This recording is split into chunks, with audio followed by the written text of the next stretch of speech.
Alright, so human health and diseases, that's the name of the chapter. Now, if let's first discuss the word health. Health का मतलब क्या है? What is it that comes to your mind? अब पता है ये जो कुछ वर्ड्स है ना, जैसे कि हेल्थ हो गया, क्वारंटीन हो गया, इम्यूनिटी हो गया, वैक्सीनेशन हो गया, ह्यूमन ट्रायल्स हो गया, all of these words have been so often used, especially post pandemic. ठीक है, और पैंडमिक में यू नो सबको एक झटका लग चुका है ना, everybody is aware of these terms and kind of not aware of these terms. ठीक है, because every time you know अगर आप इन जनरल भी, अगर मैं आपसे भी पूछी, like do not even think about it as biology students, but in general मैं अगर किसी से पूछूँ कि आप हेल्दी हैं, तो अगर उससे कोई डिसीज़ नहीं होगी, पहली बात तो you know you will hardly come across anybody you know today who is absolutely disease free. They suffering from some of the other mental you know not some of the other kind of disease. ठीक है, but लेकिन अगर मैं कहूँ कि चलो मान लो अगर आप आ भी जाते हो कि you encounter somebody who is disease free, like what does being disease free define health? तो being disease free only does not really define health, right? Health का मतलब यही नहीं होता कि आप रोग मुक्त, आपको कोई बीमारी नहीं है, या फिर you know you are physically fit, you have abs and muscles and packs and triceps and biceps. नहीं, that's not what health. Although you know that's the picture that comes to our mind, you know, when we think of, oh, this person has a great health, you know, हमारे दिमाग में आता है उसको great physique है, body बन रही है. नहीं, बट ये एक्चुअली में हेल्दी होना नहीं होता, राइट? हेल्थ की अगर मैं एक होलिस्टिक डेफिनेशन बताऊँ तो health actually means complete physical, mental and social wellbeing. ठीक है, हेल्दी होने का मतलब होता है कि आप सिर्फ शारीरिक नहीं बल्कि मानसिक और सामाजिक रूप से भी स्वस्थ हैं. ठीक है, अब जब मैं आपसे बोलती हूँ you know physical, mental and social, so let me just break down these words. देखो हेल्थ जो है ना, इट्स जस्ट नॉट लाइक एक हम सिर्फ उसे एक डायमेंशन में सोचते हैं, which is in terms of physical health, right? Physic. ठीक है, बट हेल्थ एक्चुअली में मल्टी डायमेंशनिंग है, राइट? It has got many dimensions to it. एक हो गया physical dimension, the mental aspect to it and the social aspect. अगर मैं फिजिकल एस्पेक्ट की बात करूँ, सो लाइक फिजिकली अगर मैं बोलूँ कि हम हेल्थ को कैसे डिफाइन करेंगे, so being healthy is nothing but you know just you know you're able to perform your day-to-day task and your daily activities without undue and unnecessary fatigue, right? आप थक नहीं रहे.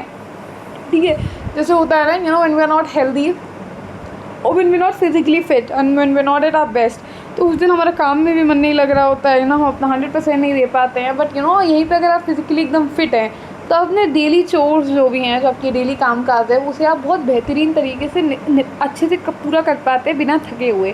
ठीक है, बिना थके हारे आप अच्छी तरीके से बहुत एफिशिएंटली अपने काम को कर पाते हैं, राइट? तो फिजिकल एस्पेक्ट का मतलब हो गया you know you able to perform all your daily task without getting fit unnecessary fatigue, right? उसके बाद ऑफकोर्स आपने कोई ऐसे बहुत ऐसे फिजिकल लेबर कर लिया तो of course you might get tired, that's different thing. But you know कुछ लोग होते हैं ना जो डेली थक जाते हैं, वो थकान जो महसूस होती है, it's because they not physically fit. उसके बाद अगर मैं बात करूँ the mental aspect of health, right? Mental, अब देखो मेंटल एस्पेक्ट को ना now it's like specially right since last 1 decade, अब 1 डेकेड भी एक्चुअली ज़्यादा हो गया, बट या like quite like since last 1 decade mental health पे आजकल बहुत ज़्यादा फोकस हो रहा है. उससे पहले आई थिंक लोग बात भी नहीं करते थे, because you know if somebody would say that you know mentally you know not feeling well, और you know I am getting these suicidal thoughts, I am getting these you know anxious thoughts, I am getting anxiety attacks, nobody would really believe it. लोगों को लगता है पागल हो गया, से पागल खाने बिकते हुए. जैसे एक तो इंडियन समाज में ना हमारे साथ दिक्कत भी है कि हर चीज़ के साथ एक सोशल स्टिग्मा अटैच. अगर कोई बोल रहा है कि I am feeling depressed, I feel like killing my self, तो यू नो मेरे को ऐसा लग रहा है, मेरे को ऐसा लग रहा है, I am getting suicidal thoughts. तो अब तो now that people are aware and now more and more people are you know broaching the topic and now everybody is discussing about it, which we still understand all this, right? But back then nobody would, right? अब अच्छा अगर mentally अगर मैं बोलूँ तो mental sanity या mentally healthy होने का मतलब क्या है? मेंटली हेल्दी होने का मतलब है you know when you are able to make all your, देखो whatever challenges you face, everybody has challenges in their life. ठीक है, whatever challenges you face, how bravely and maturely are you able to handle those challenges? ठीक है, you know like whether you are reacting or responding to situations, right? वो सब है, मतलब कि आप कितनी समझदारी, कितनी सूझबूझ से आपकी लाइफ में जो भी चुनौतियाँ प्रस्तुत होती हैं आपके सामने, आप उन्हें कितनी आसानी से झेल पाते, आप कितने उन्हें आसानी से उनका सामना कर पाते हो, कितनी आसानी से उनसे लड़ पाते हो. और लड़ना से मेरा मतलब ये नहीं है like the you know boxing kind of fight, that's not what I mean. But आप अपनी ज़िंदगी में जितनी भी कठिनाई हैं उनसे कैसे डील करते हो, you know that's like the mental health. Are you mentally strong or like do you let your emotions overpower you? बस वही बात आती है. I'm not saying like you know emotions are a sign of weakness, absolutely not. But कभी कभी होता है ना कि हमारे इमोशंस इतना ओवरपावर कर पाते हैं कि हम अपनी सूझबूझ से काम ही नहीं ले पाते. तो वहाँ पे आप कहीं ना कहीं मेंटली थोड़े से अनस्टेबल हो, या not mentally healthy.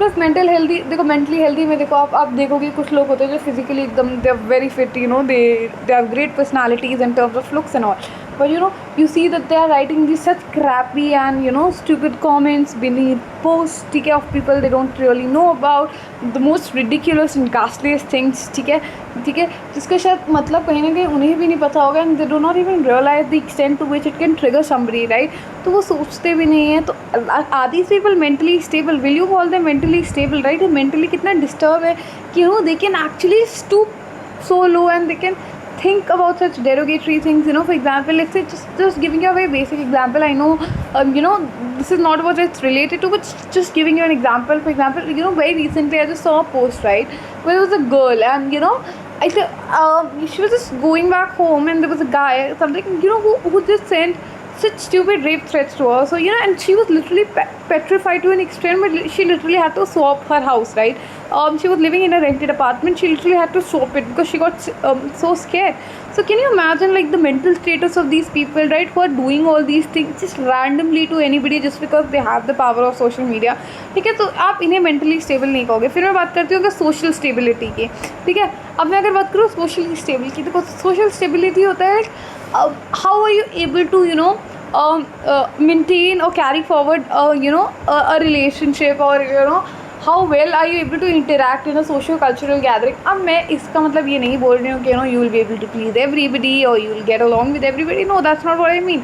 Social wellbeing मतलब जब आप ऐसे सोशल कल्चरल गैदरिंग्स में होते हो, आप कितने अच्छे से कॉन्वर्जेशन इनिशिएट कर पाते हो. आप whether are you able to maintain like a distant yet cordial relationship with everybody, not everybody but in general with people, ठीक है? बिकॉज आपने देखा कुछ लोग होते हैं ना बस ऐसे सन की ही बैठे होते हैं, सिर्फ बैठे होते हैं कि they want to pick fight, they're like hot under the collar. Like you see some people, right, who will who waiting for that opportunity to pick up fights, right, जो लड़ते रहेंगे किसी से भी, किसी को भी कुछ भी बुरा शुरा बोल देंगे, ठीक है? So are these people socially fit, right? Are they fit in social setup? Absolutely not, right? तो health का मतलब सिर्फ ये नहीं है कि we are physically fit.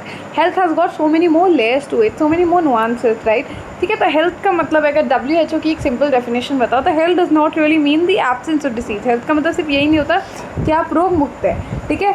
health also means a state of complete physical, mental and social well-being, ठीक है? That's exactly what's written in NCERT, ठीक है? उसके बाद NCERT ये भी बोलती है that when people are healthy, they're more efficient at work. This increases productivity and brings economic prosperity. Health also increases longevity of people and reduces infant and maternal mortality. ठीक है? आप देखो NCERT बोलती है कि हेल्थ जब लोग healthy होते हैं, ठीक है, जब लोग हेल्दी होते हैं, स्वस्थ होते हैं, ठीक है, वो और एफिशिएंट होते हैं अपने काम पे, वो और more efficient. And when I say more efficient, you're more better at your work. आप और अच्छा होते हो अपने काम पे, ठीक है? आप और बेहतरीन तरीके से अपने काम को कर पाते हो, right, as compare to for example when you are not feeling your best, right. For example let's say जब आपकी तबीयत ख़राब होती है and when you are not at your best, right, आपका मन नहीं लगता है किसी चीज़ में, you are not really able to give your 100% to anything that you are doing, right. You feel physically tired, you feel mentally tired and it just gets overwhelming, right. But यहीं पे अगर इंसान हेल्दी होता है, एकदम fit और fine होता है, एकदम energetic, so you're able to perform your daily task without unnecessary fatigue and all of that, and in a much efficient manner. This will also increase the productivity. आपकी productivity, आपकी efficiency को भी increase करेगा, and will bring economic prosperity, और आपको economically benefit करेगा, right. ठीक है? good work will fetch in good money, right. उसके बाद health also increases longevity of people, ठीक है? अब अगर आप healthy हैं तो आपको देखो, I know everybody has come on this planet has to go one day, ठीक है? हर कोई जो आया है वो एक दिन जाएगा, दैट्स ट्रू. बट इसका मतलब ये तो नहीं है कि हम अपना मतलब हेल्थ के साथ खिलवाड़ करें, बिकॉज मैंने कई लोगों को सुना है दैट फॉर एग्जाम्पल लेट्स से when you pinpoint and tell them that smoking is not good for health and you should not do this, it might cause you like oral cancer, lung cancer and all of that, ठीक है? they're like, एक दिन मरना तो सभी को है ना इवेंचुअली, अमर फल खा के तो कोई नहीं आया है, ठीक है? That's like, can you imagine like the extent to which they can think? I know, right, everybody has come on the planet, we're all immortals, like we're all mortal, right. हम में से कोई immortal नहीं है, ठीक है? we're all mortals, ठीक है? बट अगर यहीं पे हम हेल्दी हैं, ठीक है, तो हम जितने भी समय रहेंगे बहुत अच्छी तरीके से रह पाएंगे as oppose to bedridden, ठीक है? क्या अगर आपको सिर्फ रहना है और यहाँ मान लो आप you're smoking, you're doing this, you have thousands of diseases in your body and half of the time you're bedridden, is that a life worth living? ठीक है? So if you are healthy, And when I say healthy, I do not really mean that you need to have six pack abs and muscles and this and that, but I just say you need to sleep well, you need to eat well, you need to have like a good basic routine where there is a little bit of stretching and exercising and walking or some sort of physical activity involved, so that your body there's a release of tension from the body में से जंग ना लग जाए बैठे बैठे, ठीक है। ठीक है, तो कहीं ना कहीं अगर आप हेल्दी रहते हैं that will increase your longevity and it will reduce infant and maternal mortality, ठीक है। अब उसके बाद देखो, जैसे कि मैंने बोला, मेरा जो सीक्वेंस है इस चैप्टर को पढ़ाने का थोड़ा अलग रहेगा। अब लोग क्या करते हैं, पहले वो हेल्थ पढ़ाते हैं, ठीक है, and then they talk about the common bacterial diseases and viral diseases and protozoal and fungal diseases, तो वो कॉमन डिसीजेज पे जंप कर जाते हैं। But my approach towards this chapter is little difficult and I think that makes more sense to me is कि let's start with immunity. पहले हम समझते हैं कि ऐसा क्यों है कि देखो every day we come cross thousands of micro organisms, हम इतने सारे माइक्रो ऑर्गेनिजम्स के कॉन्टैक्ट में आते हैं, but why is it that we do not really fall ill, right. हम इतने माइक्रो ऑर्गेनिजम्स के कॉन्टैक्ट में आते हैं बट हम रोज़ तो बीमार नहीं पड़ते। What is it that's protecting us, ठीक है, ऐसा क्या है जो हमें बचा रहा है इन माइक्रो ऑर्गेनिजम से एंड डिसीज़ कॉजिंग ऑर्गेनिजम्स। और तो पता है हमारी बॉडी में क्षमता है कि इतने सारे माइक्रो ऑर्गेनिजम्स के कांटेक्ट में आने के बावजूद भी हम डेली बीमार नहीं पड़ते। That's owing to our immune system, ठीक है। अगर मैं बात करें इम्यूनिटी की, specially this word has been now over use post COVID, ठीक है, कि हमारी बॉडी में एक डिफेंस सिस्टम होता है, एक सिस्टम होता है जैसे हमारी बॉडीज़ पे we have a defence forces, right, वो are taking care of us from foreign agents या फॉरेन इन्वेडर्स, राइट। वैसे ही हमारी बॉडी के अंदर भी एक डिफेंस सिस्टम होता है जो हमारी बॉडी या हमें प्रोटेक्ट कर रहा होता है डिसीज़ कॉजिंग एजेंट्स से, ठीक है। इन डिसीज़ कॉजिंग एजेंट्स को आप पढ़ोगे, इनके कई अलग अलग नाम होते हैं, कभी हम इन्हें बोलते हैं antigens and then pathogens etcetera etcetera, ठीक है। तो हमारी बॉडी में एक सिस्टम है जो हमें प्रोटेक्ट कर रहा है इन डिसीज़ कॉजिंग ऑर्गेनिज्म से, और इस सिस्टम को हम बोलते हैं इम्यून सिस्टम। और ये इम्यून सिस्टम क्या कर रहा है, it's providing us immunity. What is it doing? It's providing us immunity. Now if I ask you what exactly is immunity, right? Immunity क्या है एक तरीके से अगर मैं आपसे पूछूं, what is it that comes to your mind? Do let me know in the comments down below. I'd be more than delighted to read it. ठीक है, ठीक है, I will explain that to you in a little while, but up until then I would expect you to think about it and arrive with a plausible answer. Do not really copy it from anywhere, otherwise what's the point, right? You're not getting anything as such. Make sure whatever comes to your head when you hear the word immunity is what I would want you to write it down, ठीक है। Immunity की अगर मैं बात करूँ, तो immunity देखो NCERT के हिसाब से दो तरीके की, two types of immunity. We have innate immunity and then we have acquired immunity. The words itself kind of give you a hint, right. आपको एक शब्दों से एक रफ आइडिया तो मिल ही जाता है कि एग्जैक्टली इसका मतलब क्या है। व्हेन आई से इनेट मतलब बचपन से, इनएट, राइट, इनबॉर्न, ठीक है, जब से आप पैदा हुए हैं। सो देख innate immunity is like your inborn immunity, like it's been present since birth and life long रहती है। जब तक आप रहते हैं तब तक आपके साथ आपकी innate immunity भी रहती है, ठीक है। तो innate immunity is the immunity that you are born with ever since birth, but acquired, as the name itself gives you a hint, acquired immunity जिसको हम adaptive immunity भी बोलते हैं। adapting, that you adapt, when you are adapting to various different environments, you gain this immunity, right। Acquired immunity जब मैं बोल रही हूँ, it is something that you acquire during your life time, अपनी ज़िंदगी के अपने जीवन काल के दौरान अब कितने सारे माइक्रो ऑर्गेनिजम्स के कांटेक्ट में आते हैं, ठीक है, तो उनसे फाइट करने की एबिलिटी को डेवलप करते हैं। तो acquired immunity is something that you are not born with, but that something that you gain over time.